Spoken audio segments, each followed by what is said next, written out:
YOLO!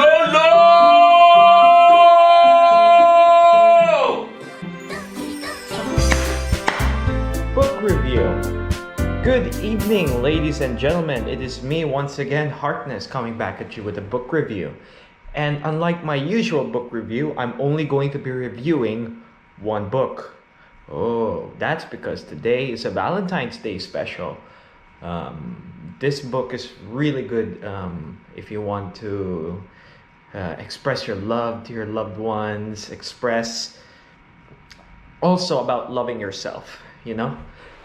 This book, to me, is what I picked for my Valentine's Day special. It really means a lot to me, and I'm about to tell you why. This book that we're going to be talking about is none other than The Alchemist by Paulo Coelho.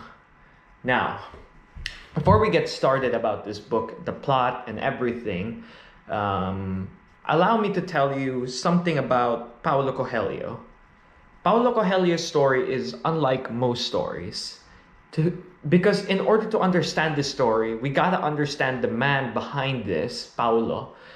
Paulo is famous for a lot of feel-good books. He wrote a lot of books like The Hippie, and more recently, tragically, he was planning to write a book with Kobe Bryant. Unfortunately, due to Kobe Bryant's untimely death, it's highly likely that that book won't be coming out soon, unfortunately.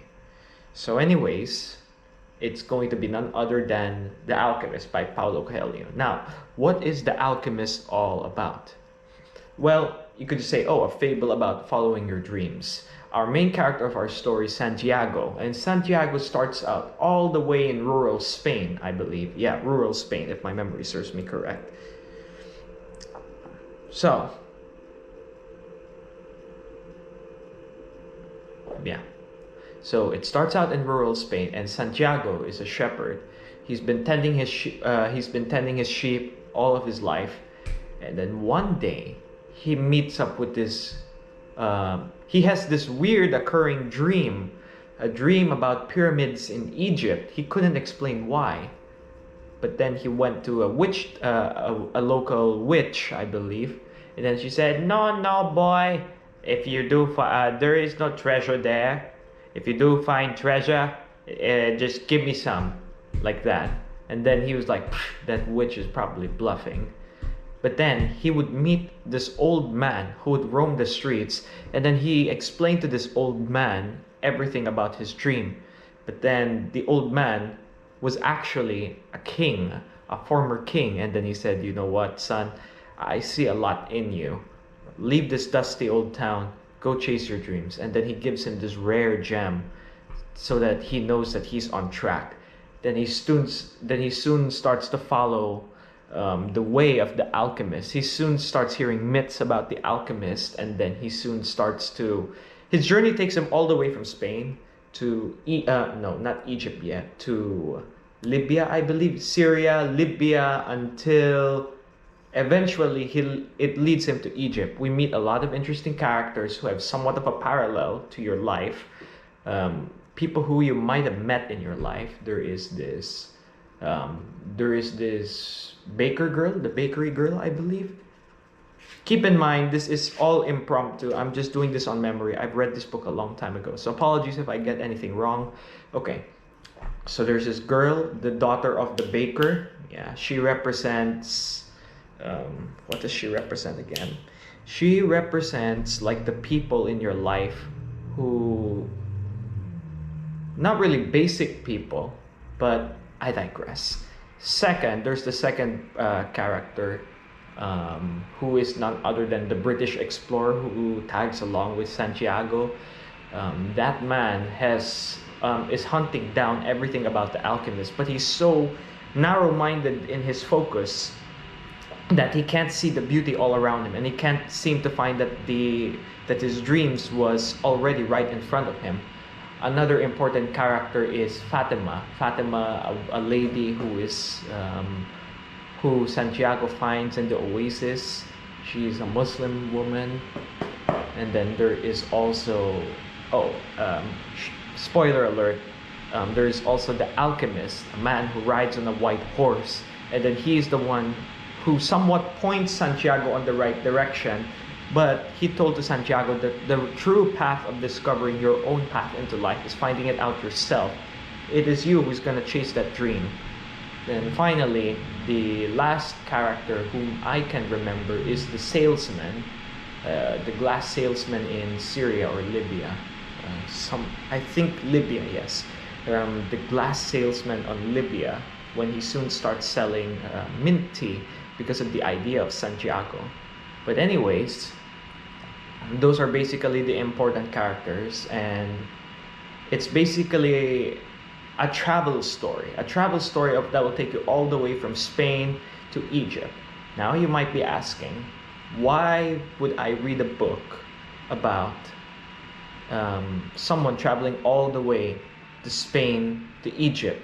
Well, my folks, this is a metaphorical story about chasing your dreams and chasing the things that truly matter to you the most. Paulo Coelho, by the way, when he first published The Alchemist, it was a total flop.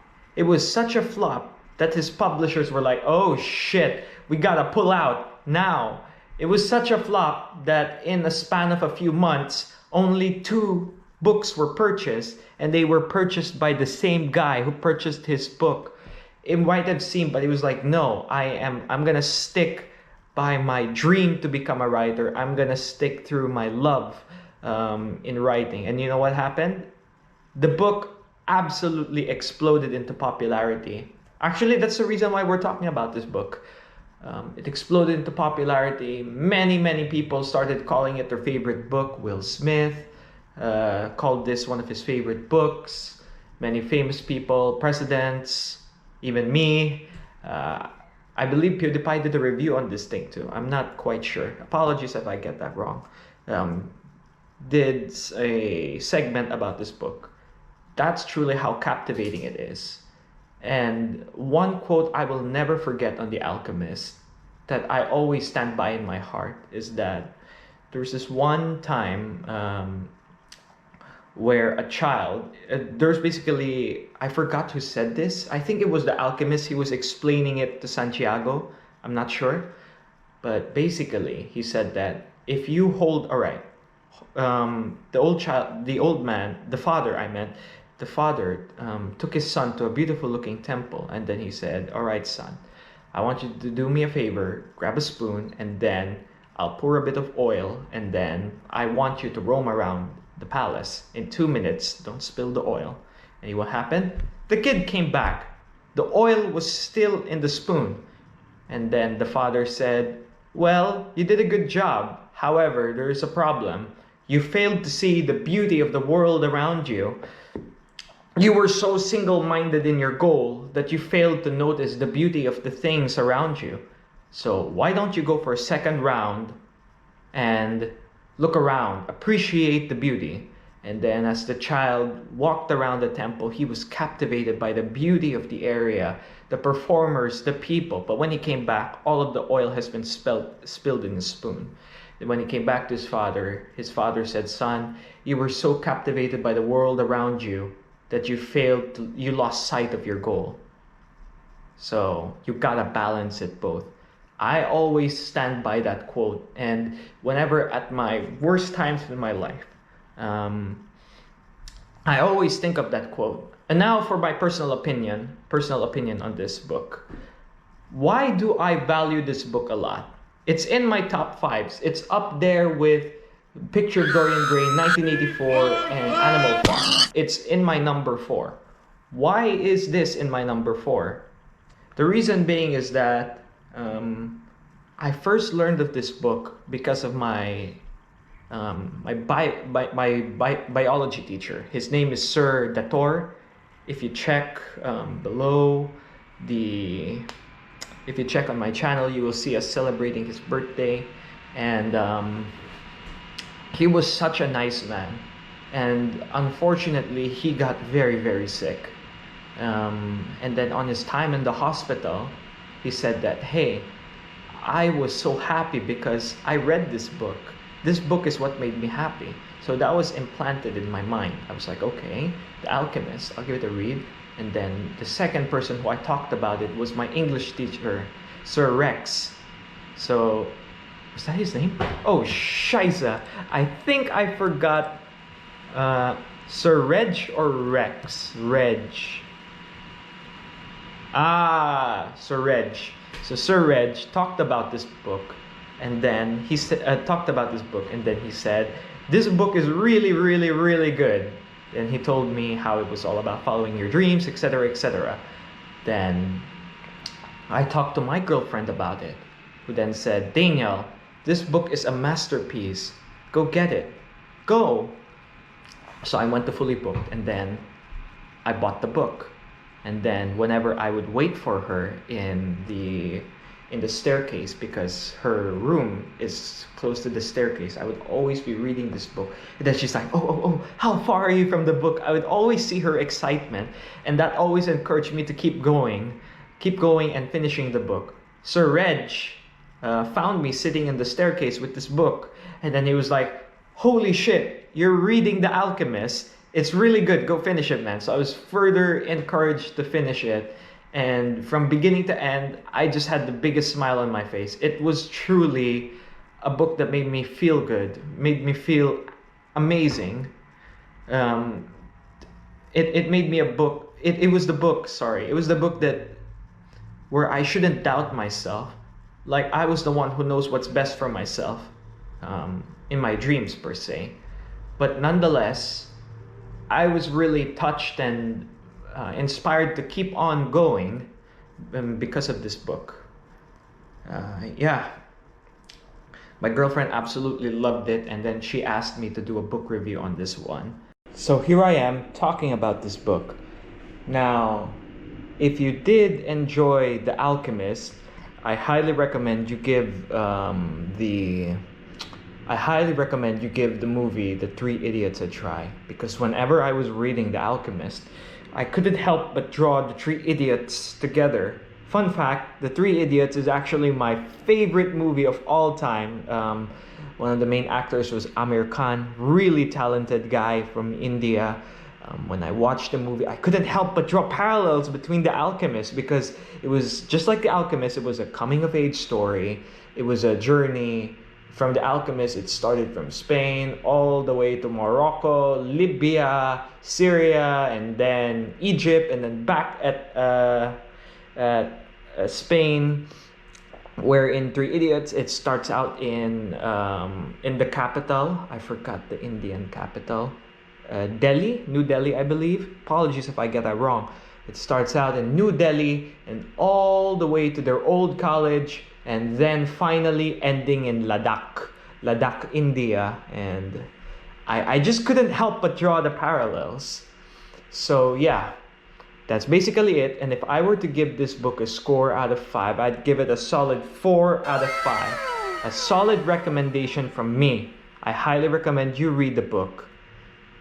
Anyways, this book review is dedicated to my girlfriend, Maya Distor. As I told you before, she really inspired me to read. I was reading a lot, but she inspired me to read novels, rediscover novels again. And I dedicate this Valentine's Day special, The Alchemist book review, to you, Maya. And if you're watching this, I love you so much, and I'm forever grateful of the wonderful things you've done to me. The gifts I gave to you on your birthday does not compare to the amount of love and joy you've given to me. It doesn't even come close. And I see myself being so fortunate and so privileged to enjoy such a thing. And to my dear viewers, I thank you for sincerely watching this thing till the end. I rewatched the video. There was this weird background.